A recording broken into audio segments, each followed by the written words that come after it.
So I was like, all right, well, but I would have tried anything at that point to maybe become more healthy. So I got to be honest, the way raw milk has been marketed to me, it's literally a death sentence. If you go on Reddit, they're like, drink raw milk and like you'll be in the hospital in like an hour. Right. That's how.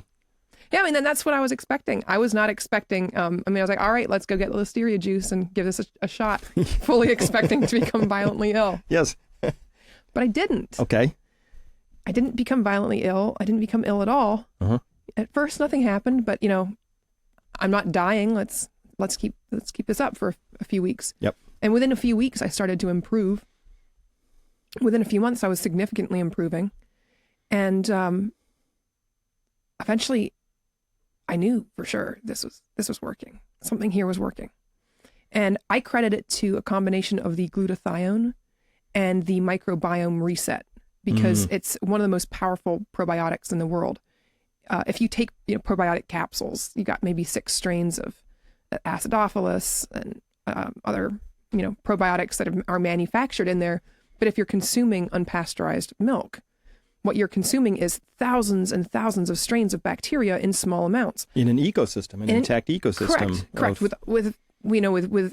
And the proteins haven't been denatured, the fats haven't been fragmented.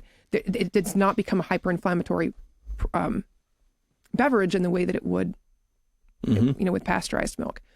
And I found even more benefit in consuming it fermented, which supports the idea that this is a microbiome reset, because that's just supercharging the probiotic aspect of it. Fermenting meaning? Kefir, yogurt. It's been given an opportunity to really get busy biologically. Exactly. Yeah. Exactly.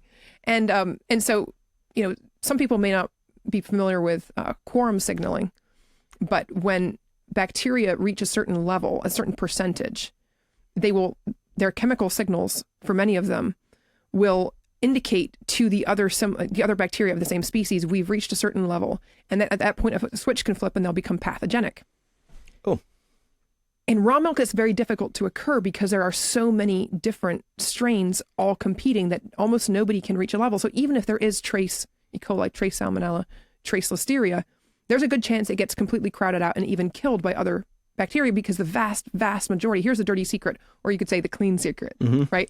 Is that the vast majority of these bacteria are either neutral or beneficial to you. They're better than anything else at getting rid of the pathogenic ones. So if there's a trace amount of listeria in there, even if you take raw milk and inoculate it with these pathogens, you'll often find a few hours later it's gone. It's untraceable because the beneficial or neutral bacteria have crowded it out. All right. So instead of the quorum, that's a very wonky thing. Let's call it the Justin Trudeau effect.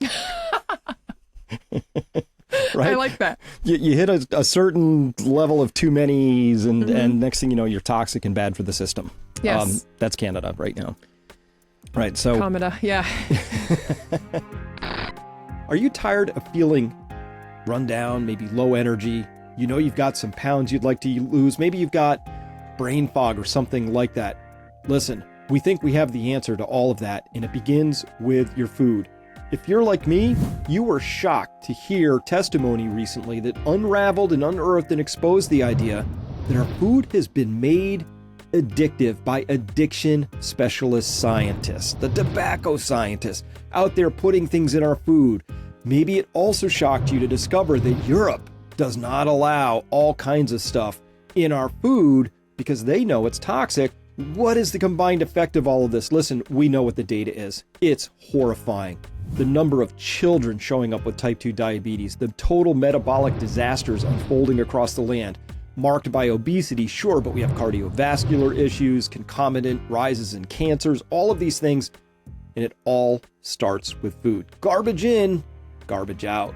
So what do we do about that? First, it begins with understanding the context. We've put together a very exciting, comprehensive food webinar that will expose the regulatory side of this and what is being done and why and how this happened to us. We'll be talking with Thomas Massey about that. We've got Dr. Ken Berry talking with us on the practitioner side and the solution side.